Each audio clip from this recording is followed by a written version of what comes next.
Je n'aurais jamais cru signer l'arrêt de ma vie avec un fichu stylo, mais c'est pourtant ce que je faisais, griffonnant mon nom sur des papiers de divorce pendant que mon avocat brassait des documents comme des cartes à une table de poker. Les néons au plafond grésillaient, baignant la pièce de cette lueur blafarde typique des bureaux qui donnait à mes cheveux roux des reflets de rouille et rendait mes yeux verts là à en mourir. Madame Anderson, votre mari a liquidé les comptes pas joints, dit-il sans lever les yeux. La maison, la voiture, même votre épargne, tout a disparu. Comment est-ce possible? Il a d'abord déclaré faillite personnelle, un coup de maître d'un point de vue légal, brillant pour lui, dévastateur pour vous. J'étais assise là, à 32 ans, regardant 8 années de mariage se dissoudre en un amas de dettes et de promesses brisées. Mes mains tremblaient en signant la dernière page. 8 ans envolés. Le trajet de retour à notre appartement dans le trafic de Jacksonville sembla durer une éternité. Mon téléphone vibrait sans cesse, des numéros inconnus, sans doute des créanciers. Je les laissais tomber sur la messagerie vocale. L'immeuble était le même que d'habitude, avec ses palmiers se balançant dans la brise printanière, mais quelque chose clochait, quelque chose n'allait pas. J'ai compris en arrivant devant notre porte. Une notice orange vif flottait dans le vent chaud de Floride, collée bien en évidence. Avis d'expulsion, 30 jours. À l'intérieur, le vide me frappa comme une gifle. Il avait tout pris. Le canapé que nous avions choisi ensemble, la table de la salle à manger, même la machine à café. Il ne restait que des pièces vides et l'écho de mes pas sur le sol nu. Je m'adossai au comptoir de la cuisine, fixant des murs qui me semblaient quand soudain être ceux d'une prison. Mon téléphone sonna de nouveau. Cette fois, je répondis. Mademoiselle Anderson, c'est au sujet de votre solde de carte de crédit impayé de 14 000 $. Je raccrochai, puis j'éteignis complètement le téléphone. C'est là que le désespoir a vraiment commencé à s'installer.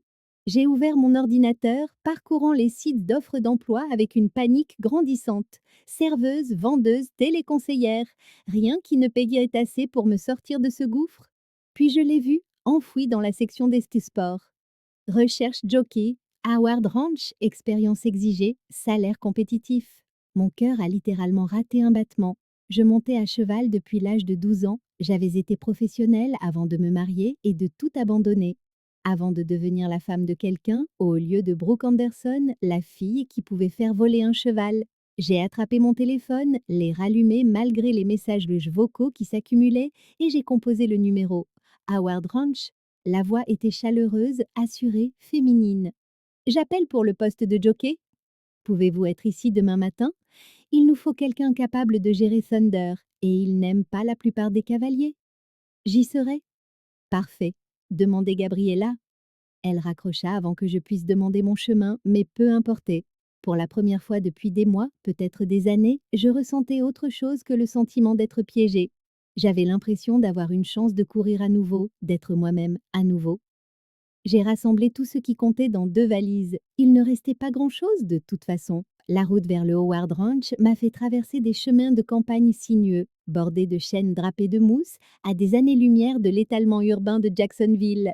Ma vieille Honda tout sautait et peinait, mais elle a tenu bon jusqu'à la clôture de bois blanc qui marquait l'entrée de la propriété. Le ranch s'étendait devant moi comme une image de magazine. Des pâturages vallonnés parsemés de chevaux et une maison principale qui semblait venir du Kentucky, pas de Floride. Je me suis garée près des écuries et je suis sortie, les jambes ankylosées par l'heure de route. C'est là que je l'ai vue. Elle menait un immense étalon noir vers l'enclos, se déplaçant avec cette assurance qui vient de nombreuses années passées à travailler avec des animaux qui pourraient pas vous tuer au moindre faux pas. Ses cheveux blonds, coiffés en une queue de cheval pratique, captaient le soleil du matin, et quand elle s'est tournée vers moi, ses yeux, les plus bleus que j'ai jamais vus, m'ont jaugé en 2 secondes. Vous devez être Brooke. Sa voix était la même qu'au téléphone, mais l'entendre en personne avait un tout autre impact, plus forte, comme si elle avait l'habitude d'être écoutée. C'est moi, Gabriella Howard. Elle me tendit une main calleuse, marquée par le vrai travail. Et voici Thunder. C'est à cause de lui que vous êtes là. Les talons étaient métiailles, et il était magnifique et il le savait, secouant la tête et dansant de côté comme pour se donner en spectacle. J'avais déjà travaillé avec des chevaux difficiles, mais celui-ci avait une attitude qui pouvait remplir toute une pièce. Ah, combien de cavaliers a-t-il désarçonné? 6, le mois dernier. Je m'approchai, laissant Thunder s'imprégner de mon odeur. Ses oreilles pivotèrent vototèrent vers l'avant, curieuses plutôt qu'hostiles. Bon signe. Il n'est pas méchant, dit Gabriella, nous observant attentivement. Juste particulier. Ne le sommes-nous pas tous un peu? Elle sourit à cette remarque, et quelque chose dans ma poitrine fit une petite cabriole que je n'avais pas sentie depuis des années. J'ai chassé cette pensée. J'étais là pour un travail, pas pour compliquer les choses avec ma patronne potentielle. L'entretien a duré exactement le temps qu'il m'a fallu pour sceller Thunder et le faire marcher dans le manège. Il m'a testé, bien sûr, essayant de dévier vers la clôture, pour voir si je le laisserais mener la danse. Je ne l'ai pas laissé faire. Au moment où j'ai mis pied à terre, Appler, Gabriella hochait la tête. Le cottage est à vous si vous le voulez. 500 $ par mois, plus le salaire. Je le veux. Bien, la course est samedi. Vous pensez qu'il sera prêt? Nous serons prêts. Déménager mes affaires dans le cottage a pris environ 20 minutes. Il était petit mais parfait, avec un porche donnant sur les pâturages et une cuisine qui avait, elle, une machine à café fonctionnelle. Après des mois d'incertitude, j'avais enfin un endroit qui me semblait être le mien. L'entraînement avec Thunder est devenu mon obsession. Il était rapide, plus rapide que n'importe quel cheval que j'avais monté, mais il avait de profonds problèmes de confiance. Nous avons passé des jours à simplement apprendre le rythme de l'autre, à construire ce genre de partenariat qui fait ou défait une course. Samedi est arrivé plus vite que prévu. L'hippodrome était à 20 minutes à tout décéder, bondé de gens qui s'y connaissaient en chevaux et en argent. J'avais oublié ce que c'était que d'être dans une stalle de départ, ce moment où le monde entier devient silencieux, à l'exception des battements de votre cœur et du cheval sous vous. La grille s'est ouverte et Thunder a jailli comme s'il avait attendu ce moment toute sa vie. Nous avons pris la tête dès le début et ne l'avons jamais lâché, franchissant la ligne d'arrivée avec 3 longueurs d'avance sur le concurrent le plus proche. La foule rugissait, mais tout ce que j'entendais, c'était la respiration de Thunder et mon propre pouls qui martelait dans mes oreilles. Gabriella nous attendait dans le cercle des vainqueurs. Une bouteille de champagne dans une main et un sourire qui aurait pu alimenter toute la Floride. Pas mal pour un premier jour. Ce n'est qu'un début. Ce soir-là, nous nous sommes assises sur le porche du ranch, partageant le champagne et regardant les étoiles apparaître dans le ciel clair du printemps. Elle m'a parlé de son enfance au ranch, de la reprise de l'affaire à la mort de son père, de la pression de maintenir une entreprise familiale dans un monde qui ne valorisait pas toujours la tradition. Je lui ai parlé du divorce, du sentiment de m'être perdue en cours de route. La course t'a permis de te retrouver, dit-elle doucement. Oui, je crois bien. Le regard qu'elle m'a lancé à ce moment-là, avec les bulles de champagne et la lumière des étoiles se reflétant dans ses yeux bleus, m'a fait comprendre que ma vie au Howard Ranch allait être bien plus compliquée que prévu. 3 semaines après mon arrivée, j'avais trouvé un rythme qui me semblait plus naturel que tout ce que j'avais connu depuis des années. Les sorties matinales avec Thunder, les entraînements de l'après-midi et les dîners que Gabriella et moi partagions sur le porche du ranch. C'était confortable, peut-être trop pour quelqu'un qui venait d'échapper à un mariage qui avait failli la détruire. Tu as besoin d'un jour de congé, annonça Gabriella un mardi matin devant un café. Ses cheveux blonds étaient non détachés autour de ses épaules au lieu d'être en queue de cheval, et elle portait une robe d'été qui donnait à ses yeux bleus la couleur de l'océan. Tu travailles sans arrêt. J'aime travailler. Moi aussi, mais même les chevaux ont besoin de brouter. Elle m'offrit ce sourire qui, ces derniers temps, mettait ma concentration à rude épreuve. Il y a ce jardin botanique à Jacksonville que je veux visiter depuis longtemps. Ils ont une fleur nocturne rare qui ne s'ouvre qu'une fois par an. Une fleur? Un cierge de minuit? Il fleurit une seule nuit, puis ne se rouvrira pas avant 12 mois. Elle se pencha en avant, l'enthousiasme illuminant son visage. Il pense que ce soir pourrait être le grand soir.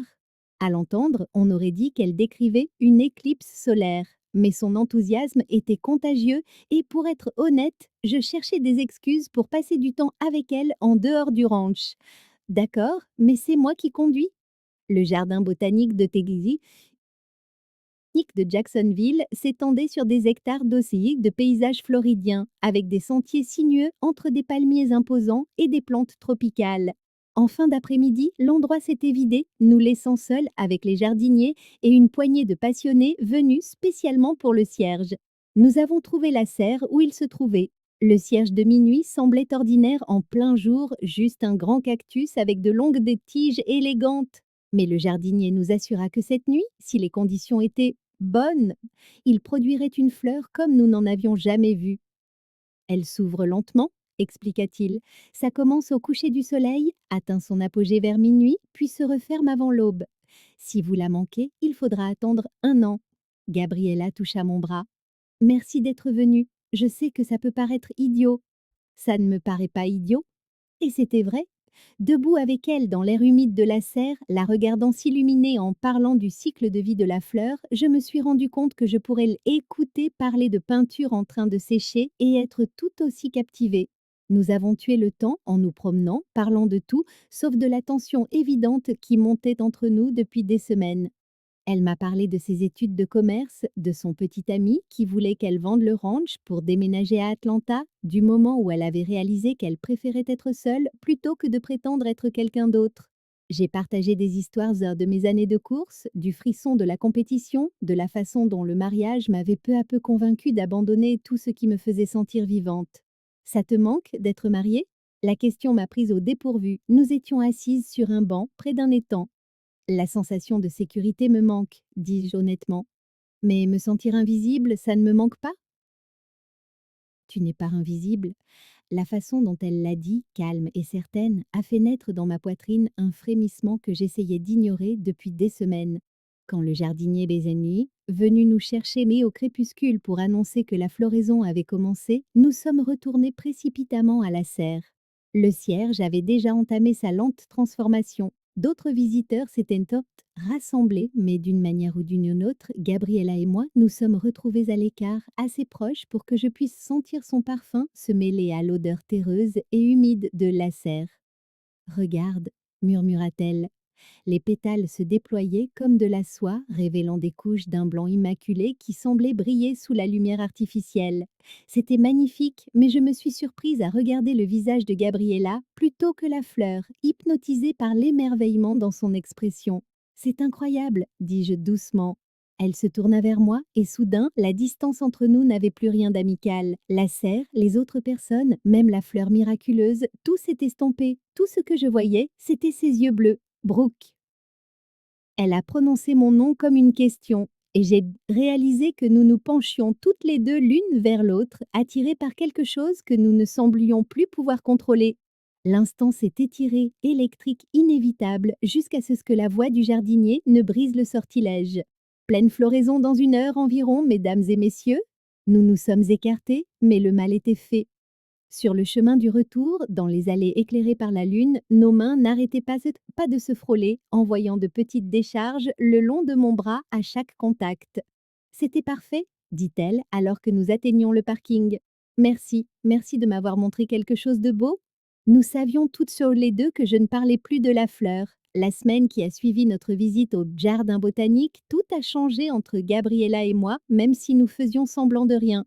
La tension était si palpable qu'on aurait pu la couper au couteau, mais nous maintenions les apparences avec une remarquable application. Cela a changé le jour où elle a proposé de m'aider à améliorer ma technique.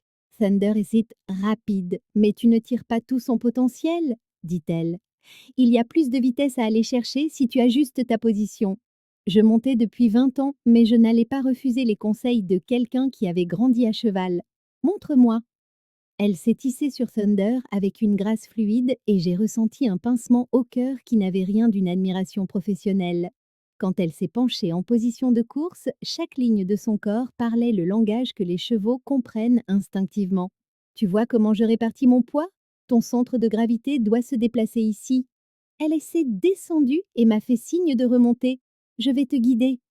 Ce qui a suivi fut la torture la plus exquise de ma vie d'adulte. Ses mains sur ma taille, ajustant ma posture, sa voix dans mon oreille, m'expliquant la technique tandis que son souffle me donnait des frissons. Lorsqu'elle a posé sa paume dans le creux de mes reins, j'ai failli tomber de ce maudit cheval.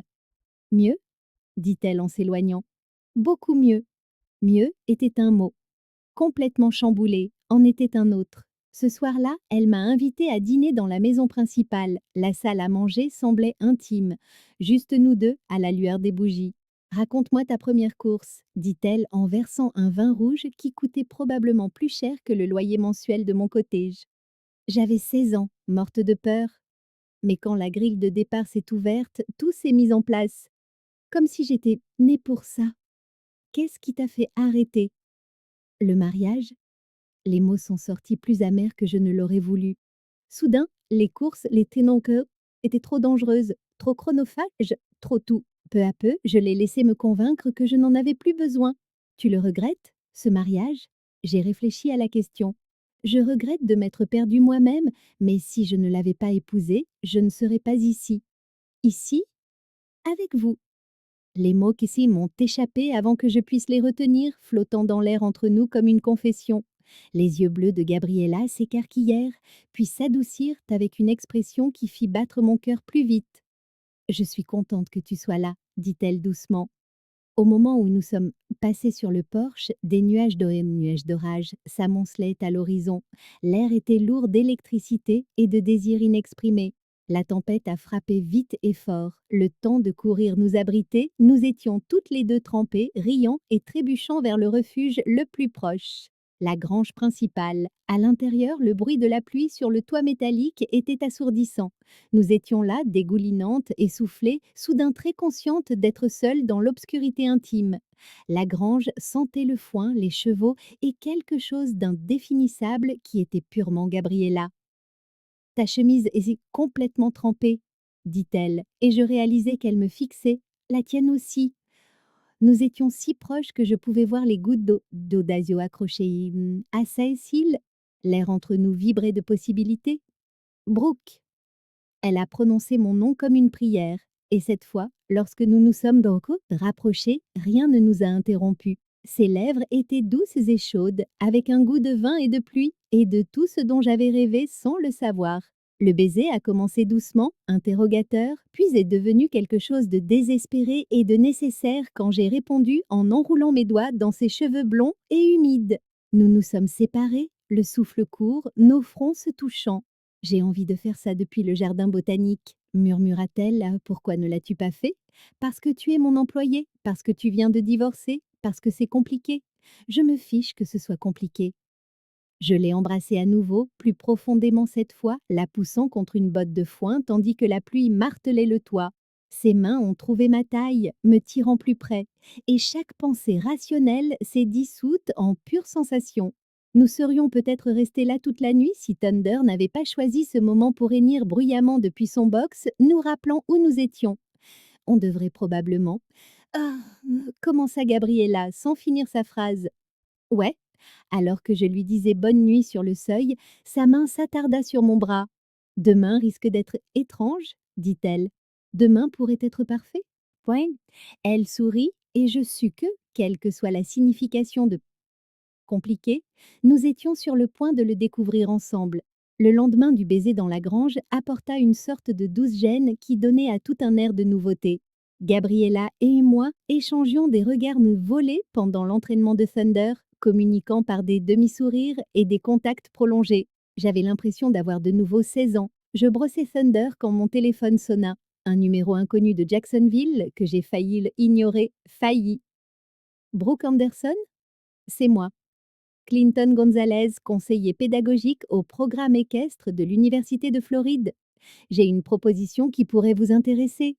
J'ai coincé le téléphone entre mon oreille et mon épaule, continuant de brosser la robe de Thunder. Pardon, quel genre de proposition? Une bourse d'études complète pour notre programme de 3e cycle en études équestres. 50 000 $ ou couvrant les frais de scolarité, le logement et une allocation de subsistance pour 2 ans. La brosse se figea dans ma main. 50 000 $. De quoi résoudre tous les problèmes financiers que mon mariage m'avait laissés. De quoi m'offrir des diplômes, m'ouvrir des portes, me bâtir un véritable avenir au lieu de simplement survivre au jour le jour. C'est généreux, mais je ne comprends pas. Je n'ai jamais postulé pour une bourse. Vos récents résultats en course ont attiré notre attention. La victoire de Thunder le week-end dernier était impressionnante, surtout compte tenu de la réputation du cheval. La voix de Clinton était douce, experte. Cependant, il y a une condition dont nous devrions discuter en personne. Quelque chose dans son ton me fit serrer le téléphone plus fort. Quel genre de condition? La bourse a des critères d'éligibilité spécifiques. Pourrions-nous nous voir demain, disons 14 heures, au café de l'université? Après avoir accroché, je réalisais que Gabriella m'observait depuis l'entrée de l'écurie, son expression indéchiffrable. Alors comme ça, tu es célèbre? Lança-t-elle, s'efforçant à une légèreté qu'elle n'atteignait pas tout à fait. Apparemment, je posai la brosse, me sentant soudain en déséquilibre. L'université de Floride veut me voir pour une histoire de bourse. C'est merveilleux. Vraiment? Elle ne répondit pas tout de suite, ce qui était une réponse en soi. Le lendemain, le trajet jusqu'à Gainesville dura 90 minutes à travers une campagne floridienne qui me paraissait de plus en plus étrangère à mesure que je m'éloignais du ranch. Le campus universitaire bourdonnait d'une énergie juvénile qui, à 32 ans, me donnait l'impression d'être une antiquité. Clinton Gonzalez était exactement comme je l'avais imaginé, la trentaine bien entamée, un costume coûteux et une poignée de main qui s'attardait une seconde de trop. Votre palmarès est impressionnant, dit-il en s'installant en face de moi avec un café et un dossier cartonné, surtout après une telle interruption de la compétition. Merci. Cette bourse pourrait changer votre vie. Un diplôme de troisième cycle, des contacts dans le milieu, une place garantie dans notre réseau d'anciens élèves. Il se pencha en avant tout en enthousiasme sincère. Vous seriez paré pour l'avenir. Où est le piège? Son sourire ne vacilla pas. Bonne question. La bourse a été créée par un donateur conservateur qui a spécifié certaines conditions d'éligibilité. Ça y est, pensai-je. Les bénéficiaires doivent maintenir des valeurs familiales traditionnelles durant leur scolarité. Plus précisément, ils doivent être mariés ou se marier au cours du premier semestre. Je clignai des yeux. Mariés? Je sais que ça semble démodé, mais le donateur était très précis.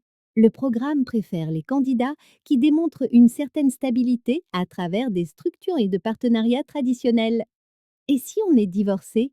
Les candidats divorcés peuvent être éligibles en contractant un nouvel arrangement matrimonial dans les 90 jours suivant leur acceptation. Les mots me frappèrent comme une douche glacée. Un arrangement matrimonial? Clinton ouvrit le dossier, révélant des photographies et des profils qui ressemblaient étrangement à des impressions de sites de rencontres. Nous travaillons avec plusieurs étudiants masculins tout aussi motivés pour finir leurs études sans complications amoureuses. Des partenariats mutuellement bénéfiques, si vous voulez. Je fixais les photos, des types propres sur eux, aux sourires sincères et aux diplômes impressionnants, réduits au statut de candidat MNASEI au mariage pour des femmes assez désespérées pour conclure des marchés avec des inconnus. C'est de la folie. C'est pratique. Vous avez besoin de stabilité financière, ils doivent répondre aux mêmes critères d'éligibilité. 2 ans, de manière purement platonique, puis vous êtes tous les deux libres de poursuivre vos vraies vies avec des diplômes supérieurs et sans dette. La part rationnelle de mon cerveau comprenait la logique. 50 000 $, un diplôme, de vraies perspectives de carrière au lieu de la survie quotidienne. La part émotionnelle de mon cerveau, elle, pensait aux mains de Gabriella dans mes cheveux, à des baisers qui avaient le goût du possible. J'ai besoin de réfléchir. Bien sûr, mais je dois mentionner que plusieurs candidats non qualifiés sont intéressés par cette bourse. Si vous n'êtes pas prête à vous engager, nous devrons passer au suivant. Le trajet de retour au ranch me parut interminable. Quand j'arrivai à la propriété Howard, le soleil se couchait et Gabriella attendait sur le porche de mon cottage avec 2 verres de vin et une expression interrogatrice. Comment ça s'est passé? Je m'effondrai sur la chaise à côté d'elle, acceptant un vin dont j'avais désespérément besoin. Ils veulent que je me marie. Quoi, moi? Un faux mariage pour avoir la bourse? Un donateur conservateur pense que l'éducation et les valeurs familiales traditionnelles vont de pair. Gabriella resta silencieuse un long moment, regardant les pâturages où les chevaux broutaient dans la lumière déclinante. Tu y penses? Je ne sais pas. L'honnêteté était brutale. 50 000 $ changeraient tout pour moi. Et nous? La question flottait entre nous, comme un défi. Nous avions partagé un seul baiser parfait, mais des semaines de tension et de possibilités, nous avions découvert quelque chose qui semblait rare et réel. Mais nous n'avions jamais défini ce que nous étions, jamais parlé d'avenir, d'engagement, ou si ce n'était qu'une simple attirance ou quelque chose de plus profond. On n'y a pas de nous, dis-je doucement. Si, on a travaillé ensemble, on a partagé un moment, ça ne veut pas dire que tu es prête à bouleverser ta vie pour quelqu'un que tu connais depuis un mois. Elle se tourna alors vers moi, ses yeux bleus sérieux et dans le pustiu kirepuzul. Et si je l'étais? Et si j'étais prête? Est-ce que ça changerait ton avis sur la bourse? La question me toucha au plus profond, là où je m'étais protégée depuis mon divorce. La possibilité que tout ça puisse être réel, que quelqu'un puisse me vouloir au point de prendre des risques, que je n'ai peut-être bouqué peut-être pas à choisir entre la sécurité financière et un lien affectif. Je ne sais pas, répétai-je, car c'était la seule réponse honnête que j'avais. Mais tandis que nous restions là, à boire notre vin et à regarder les étoiles apparaître dans le ciel clair de Floride, je compris qu'il allait falloir que je me décide vite. Clinton avait été clair, c'était maintenant ou jamais. La semaine qui suivit ma rencontre fut une danse d'évitement soigneusement orchestrée. Gabriella et moi maintenions une distance professionnelle pendant les entraînements, purement affairés, sans contact qui s'attarde. Mais la tension montait comme l'humidité avant un orage, et nous savions toutes cesser tous les deux que quelque chose devait céder. Vendredi soir, elle frappa à la porte de mon cottage avec une bouteille de bourbon et un air déterminé. Il faut qu'on parle. Vraiment? Arrête d'être têtue. Elle me bouscula pour entrer dans le petit salon, Sadelon posant la bouteille sur ma table basse. Tout ça est ridicule. Tu te promènes comme si tu avais déjà pris ta décision et je fais semblant de m'en ficher. Bah, peut-être que tu devrais t'en ficher. Je suis une divorcée fauchée avec des problèmes de confiance et une offre de bourse qui exige un faux mariage. Pas vraiment le profil de la petite amie idéale. Elle versa 2 verres, secs, et m'entendit un. Laisse-moi juger de ce que je veux. Le bourbon brûla ma gorge en descendant, mais ce n'était rien comparé à la chaleur de ses yeux bleus lorsqu'elle me regarda. Dis-moi ce que tu veux, dit-elle doucement. Je veux la sécurité. Je veux ne plus jamais m'inquiéter de l'argent. Je veux un avenir qui ne dépende pas des promesses tenues par les autres. Et, et je te veux, toi.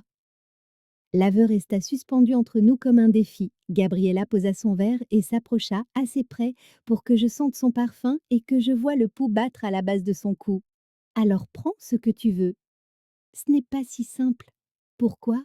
Je ne pus répondre car elle m'embrassait d'un baiser doux et insistant, ses mains s'emmêlant dans mes cheveux roux. Cette fois, pas de pluie pour nous interrompre, pas de chevaux pour offrir une distraction commode. Juste nous deux et des semaines de désirs accumulés qui trouvaient enfin à se libérer. Quand elle se recula, nous étions toutes les deux essoufflées. Viens à la maison principale, murmura-t-elle contre mes lèvres. Ce soir. Traverser la cour me donna l'impression de franchir un pont sans retour possible. À l'intérieur, elle me conduisit à l'étage, dans sa chambre, un endroit que je n'avais jamais vu mais que j'imaginais exactement ainsi. Une élégance simple, des draps blancs, une fenêtre donnant sur les pâturages vallonnés où les chevaux paissaient au clair de lune. Tu es sûre? Demandai-je, bien que mes mains cherchent déjà les boutons de sa chemise. Je n'ai jamais été aussi sûre de toute ma vie. Et ce qui suivit fut à la fois prudent et recueilli, et n'avait absolument rien à voir avec les rencontres précipitées et machinales qui avaient caractérisé les dernières années de mon mariage. Gabriella me touchait comme si j'étais un trésor, cartographiant ma peau du bout des doigts, sachant exactement comment me faire oublier toutes les raisons pour lesquelles notre situation était compliquée. Quand je lui rendis l'appareil, elle se cambra contre moi avec de légers soupirs qui chassèrent toute pensée rationnelle de mon esprit. Nous bougeâmes ensemble dans une intensité croissante jusqu'à ce que le monde se réduise à une pure sensation, à des mots doux murmurés et au sentiment d'être enfin, exactement là où je devais être. Après, nous restâmes enlacés dans des draps qui sentaient la lavande et le possible. Ses cheveux blonds s'étalaient sur ma poitrine pendant que j'essayais de me souvenir comment respirer normalement. Reste, murmura-t-elle contre ma clavicule, je suis restée. Nous avons passé le week-end à apprendre nos rythmes respectifs, volant des moments entre les entraînements et les tâches du soir. Le dimanche après-midi nous trouva sur sa balancelle, partageant un café et planifiant la prochaine course de Thunder comme si nous ne venions pas de découvrir quelque chose qui changeait tout. L'Ocala Hawk Classic a lieu le week-end prochain. dit-elle en examinant le calendrier des courses. Le prix est décent et la compétition ne sera pas aussi rude que sur les grands événements. Thunder est prêt, on a travaillé sa vitesse au départ. Bien, elle s'appuya contre moi avec une aisance naturelle. Gagne celle-là et les gens commenceront à te prendre au sérieux. La course était différente de tout ce que j'avais connu. Assise dans la stalle de départ, je ne montais pas seulement pour l'argent ou la reconnaissance professionnelle. Je montais pour nous, pour cette chose fragile que nous construisions ensemble. Quand les portes s'ouvrirent, Thunder et moi ne fîmes qu'un, comme si nous courions ensemble depuis des années et non des semaines. Nous avons gagné de 4 longueurs, la plus grande marge de victoire de ma carrière. La foule était en délire, mais je ne voyais que Gabriella dans le cercle des vainqueurs, ses yeux brillants de fierté et de quelque chose de plus profond qui me serra la poitrine. Ce soir-là, nous avons célébré en privé au ranch. Elle avait préparé le dîner, allumé des bougies, ouvert une bouteille de vin qui coûtait probablement plus cher que le loyer de la plupart des gens. Nous avons parlé de courses, de chevaux et de rêves que nous n'avions jamais confiés à personne. Je pensais à développer le programme d'élevage, dit-elle en enroulant des pattes autour de sa fourchette. Faire de cet endroit quelque chose de vraiment spécial. Qu'est-ce qui t'en a empêché? L'argent, la peur, les suspects habituels? Elle leva les yeux vers moi avec un sourire à la fois timide et déterminé. Mais peut-être qu'il est temps d'arrêter d'avoir peur. Plus tard, dans sa chambre baignée par le clair de lune, nous avons fait l'amour avec une tendresse qui ressemblait à des promesses. Elle murmurait mon nom comme une prière, tandis que je lui montrais avec mes mains, mes lèvres, et l'attention minutieuse de quelqu'un qui a enfin trouvé quelque chose qui vaut la peine d'être gardé. Quand elle se plaça au-dessus de moi dans la lumière argentée, ses cheveux tombant comme un rideau autour de nos visages, je réalisai que j'avais retenu mon souffle toute ma vie jusqu'à cet instant. Je t'aime, dit-elle après, les mots tombant entre nous comme des pierres dans une eau calme. Je t'aime aussi. C'était la prouesse, la première fois que je prononçais ces mots en les pensant complètement, à la première fois qu'ils sonnaient comme une vérité et non comme une obligation, une attente ou quelque chose qu'on est censé dire. Mais alors même que nous nous tenions serrés l'une contre l'autre, je ne pouvais m'empêcher de penser à la date butoir de Clinton, aux 50 000 $ et à la sécurité qu'il représentait, au choix que j'allais devoir faire entre la femme dans mes bras et un avenir qui ne dépendait pas de l'espoir, des courses de chevaux et de la terrifiante fragilité d'un nouvel amour. Certaines décisions devraient être faciles. Celle-ci me semblait impossible. 3 semaines parfaites s'écoulèrent dans un tourbillon de baisers, volés et de matins partagés, jusqu'à ce que la réalité me rattrape sous la forme d'un appel auquel je n'aurais jamais dû répondre. Mademoiselle Anderson? C'est Clinton Gonzalez. Je voulais faire le point sur notre discussion concernant la bourse. Je pensais Thunder quand le téléphone sonna, et quelque chose dans le ton de Clinton me fit m'éloigner de Gabriella, qui ajustait des étriers non loin de là. Ah oui, la bourse.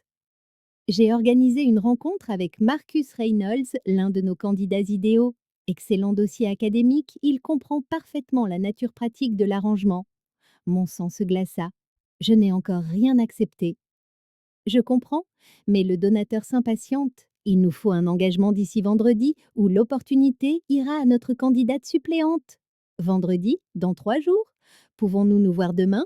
J'aimerais que vous voyiez ce à quoi vous renonceriez. Quand j'ai raccroché, Gabriella me regardait avec une expression que je ne pouvais déchiffrer. Un appel du travail? Quelque chose comme ça. Je détestais lui mentir, mais comment dire à la femme que vous aimez, que vous envisagez un faux mariage avec un inconnu pour de l'argent? Comment expliquer que la sécurité financière pourrait compter plus que le bonheur? La réunion à Gainesville me donna l'impression d'assister à mon propre enterrement.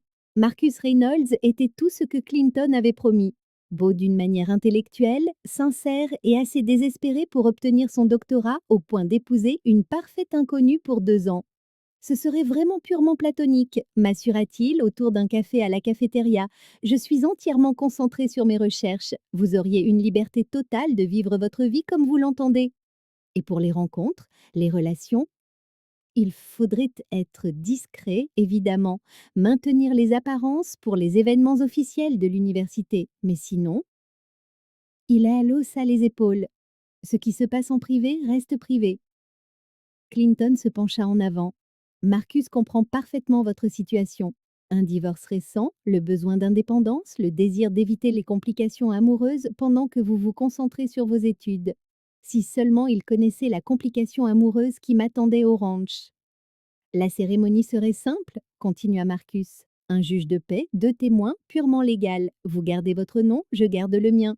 Après la remise des diplômes, un divorce rapide, sans aucune attache.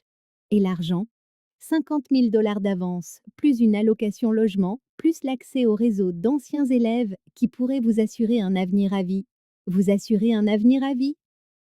Les mots résonnaient dans ma tête pendant le trajet de retour au Ranch Howard. 50 000 $, un diplôme, des perspectives de carrière qui ne dépendaient pas de victoire Monday aux courses ou de la bonne volonté des autres. Mais quand je me suis garée dans l'allée du ranch et que j'ai vu Gabriella m'attendre sur le porche du cottage, avec le dîner et ce sourire qui faisait battre mon cœur, l'argent me parut moins important. C'était bien Jacksonville? Demanda-t-elle en posant les assiettes sur ma petite table de cuisine. Oui, juste des papiers à régler pour le divorce. Encore un mensonge. Je devenais douée pour ça. De manière inquiétante, nous avons mangé des pâtes et parlé d'agrandir le centre d'entraînement. Des chevaux qu'elle voulait acheter, de rêves qui semblaient plus réalisables quand nous les disions à voix haute ensemble. Chaque mot sonnait comme une trahison, car je m'imaginais déjà tout quitter pour un faux mariage et des diplômes. Je réfléchissais, dit-elle en faisant tourner le vin dans son verre, à ce que tu as dit sur la sécurité, sur l'argent. Et alors? Et si on officialisait les choses? Le partenariat pour le ranch, je veux dire. Parts égales, nos deux noms sur tous les documents. Tu n'aurais plus jamais à t'inquiéter de te retrouver sans rien. L'offre me frappa comme un coup. Elle était prête à risquer le ranch de sa famille, tout ce qu'elle avait construit pour me donner la sécurité dont j'avais tant besoin. Gabriella, c'est incroyablement généreux, mais ce n'est pas généreux. C'est une bonne affaire. Tu es bonne pour cet endroit, bonne pour les chevaux, bonne pour... Elle hésita. Bonne pour moi? J'aurais dû dire oui immédiatement. J'aurais dû lui sauter au cou et accepter cette offre qui résoudrait mes problèmes sans exiger de faux mariage avec un inconnu. Mais les mots de Clinton continuaient de résonner. Vous assurez un avenir à vie, réseau d'anciens élèves, de vrais diplômes au lieu de dépendre de la bonne volonté de quelqu'un d'autre. Je peux y réfléchir? Quelque chose passa sur son visage, de la déception peut-être, avant qu'elle ne la masque par de la compréhension. Bien sûr, c'est une grande décision. Cette nuit-là, nous avons fait l'amour avec une intensité désespérée qui avait le goût d'un adieu, même si aucune de nous ne prononça les mots. Quand mon téléphone sonna à minuit, je savais avant de répondre que c'était Clinton. Désolée de vous appeler si tard, mais Marcus s'envole pour Atlanta demain pour une autre opportunité. Il nous faut votre réponse ce soir. Je me glissai hors du lit avec précaution pour ne pas réveiller Gabriella et pris l'appel sur le porche. Si je ne prends pas l'offre, qu'est-ce qui se passe? Vous continuez à enchaîner les petits boulots en espérant que ça s'arrange. Les statistiques ne sont pas encourageantes pour les femmes dans votre situation. À travers la fenêtre, je pouvais voir Gabriella dormir paisiblement dans les draps froissés, ses cheveux blonds étalés sur l'oreiller. Elle semblait si sûre de tout, si confiante que l'amour suffirait. J'ai besoin de garanties, m'entendis-je dire. Des contrats écrits sur les termes de l'arrangement. Absolument. Tout sera documenté, parfaitement légal. J'acceptais avant même de réaliser ce que je faisais, séduite par la promesse de ne plus jamais être vulnérable. Clinton enverrait les contrats par email le matin. La cérémonie était prévue pour jeudi. Quand je me suis recoulée dans le lit, Gabriella bougea contre moi. Tout va bien?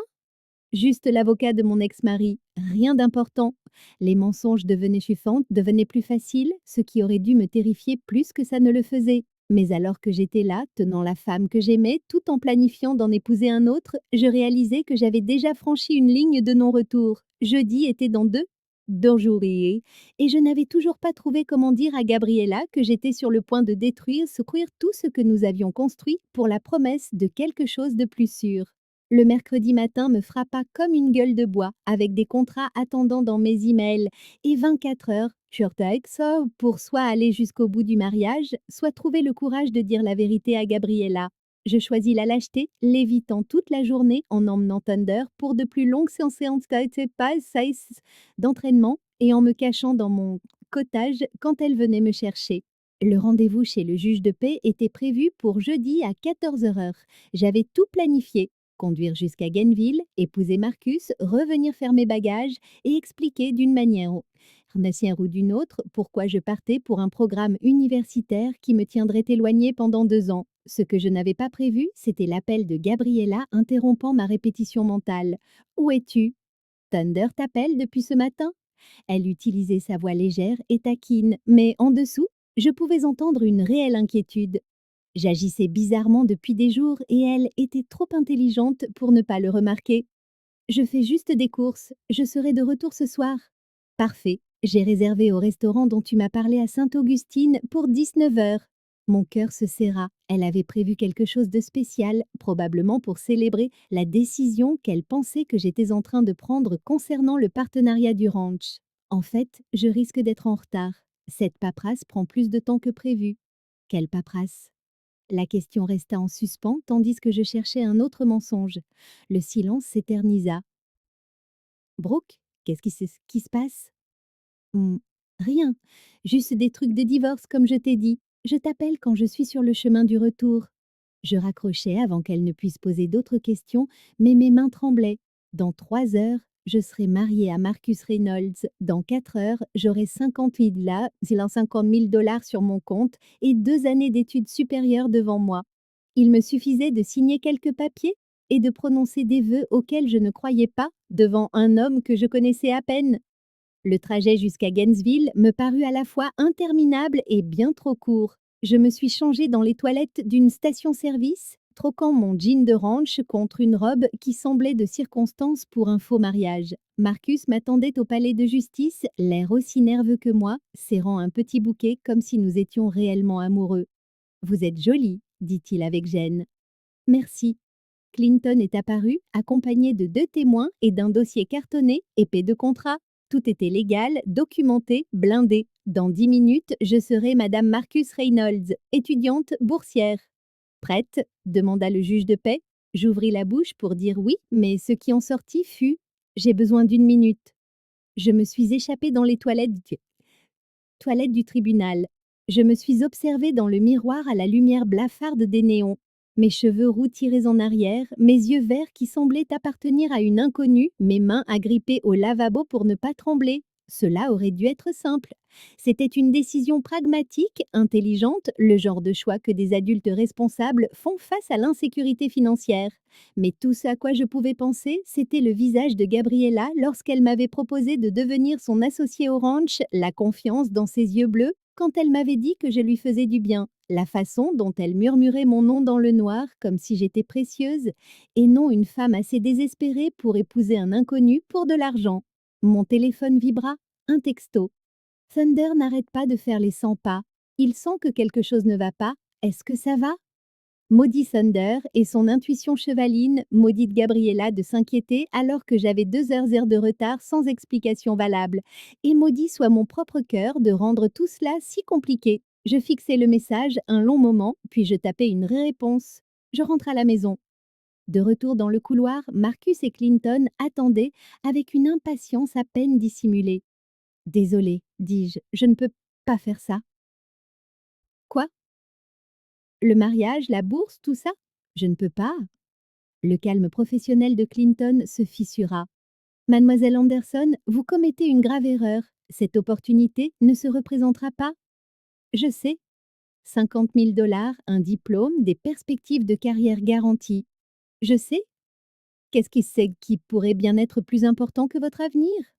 La réponse à la question était simple, même si la décision ne l'avait pas été. L'amour. Marcus parut sincèrement soulagé. Vous êtes sûr? Parce que honnêtement, toute cette histoire me semblait bizarre depuis le début. J'en suis sûre. Le trajet de retour au Ranch Howard me parut une éternité, car je ne cessais de douter. 50 000 dollars, un diplôme, une sécurité qui ne dépendait ni de l'espoir, ni des courses de chevaux, ni de la terrifiante vulnérabilité d'aimer quelqu'un qui pourrait partir.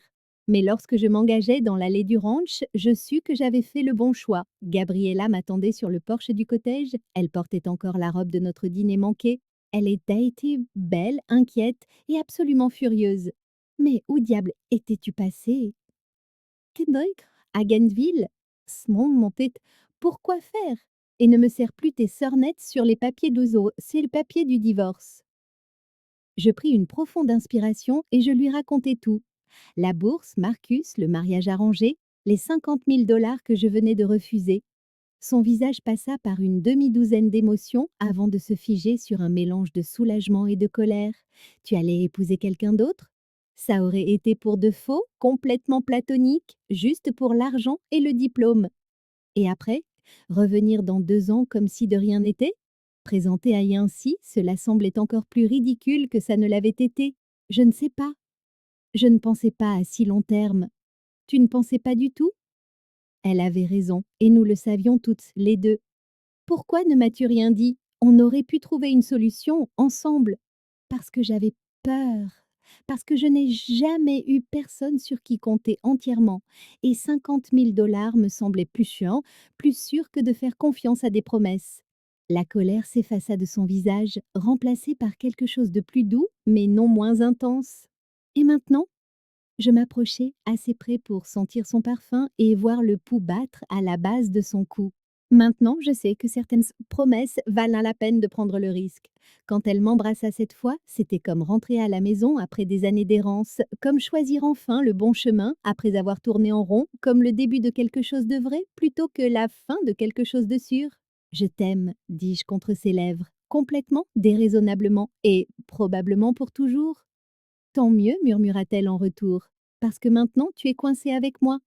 6 mois plus tard, j'étais dans la cuisine de la maison principale, je préparais le café lorsque Gabriella est entrée, titubante, vêtue de ma vieille chemise de course et avec une coiffure de saut du lit qui aurait rendu jaloux les magazines Home de la magazine de mode.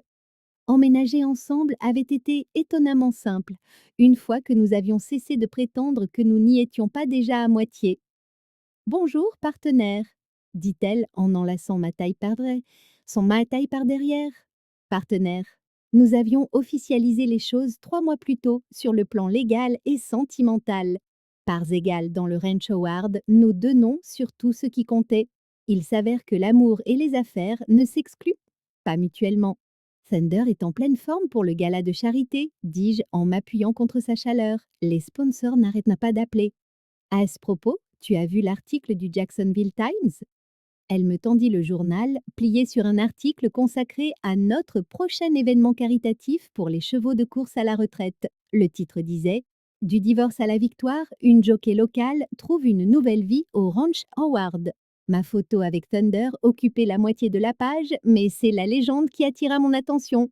Brooke Anderson Howard et sa partenaire, Gabriella Howard, ont transformé leur ranch en le premier centre de sauvetage pour chevaux du nord de la Floride. Anderson Howard. Nous avions accolé nos noms après une cérémonie au tribunal qui fut tout ce que mon premier mariage n'avait pas été. Simple, pleine de sens et avec quelqu'un qui m'aimait vraiment. Je n'arrive toujours pas à croire qu'on ait monté tout ça si vite, dit-elle en lisant par-dessus mon épaule. Le gala de charité était mon idée, mais les relations de Gabriella l'avaient rendu possible. 20 chevaux sauvés, 15 cavaliers en compétition et assez de sponsors pour financer la nouvelle écurie de réhabilitation dont nous rêvions. Ton ami du jardin botanique vient, continua-t-elle, celui qui nous avait parlé du Sirius de minuit. Elle avait retrouvé le jardinier qui nous avait guidés lors de cette première soirée parfaite et l'avait invité comme hôte d'honneur. Certains trouveraient ça sentimental. Moi, j'appelais ça se souvenir de ce qui compte. La matinée passa dans un tourbillon de préparatifs. Et des vendeurs installaient leurs stands, des cavaliers arrivaient avec leurs vents, des bénévoles accrochaient des bannières proclamant le Ranch Howard comme le cœur de la Floride pour le sauvetage des chevaux. À midi, l'endroit bourdonnait d'un chaos organisé. J'ajustais la selle de Thunder quand Gabriella me trouva dans l'écurie, magnifique, dans une tenue d'équitation à la fois pratique et élégante. Prête pour tout ça? Demanda-t-elle. Pourquoi? La course d'exhibition ou le discours après? Pour tout? Pour tout ce foutu cirque que nous avons monté? Je regardais autour de moi tout ce que nous avions construit ensemble. Des chevaux qui auraient été euthanasiés ailleurs, mâchant du foin dans des box propres. Des adolescents de Jacksonville apprenant à monter dans le cadre de notre programme social, des bénévoles devenus des amis, des sponsors qui croyaient en notre mission. Ouais, dis-je, surprise par ma propre assurance. Je suis prête. La course d'exhibition fut tout ce que j'avais espéré.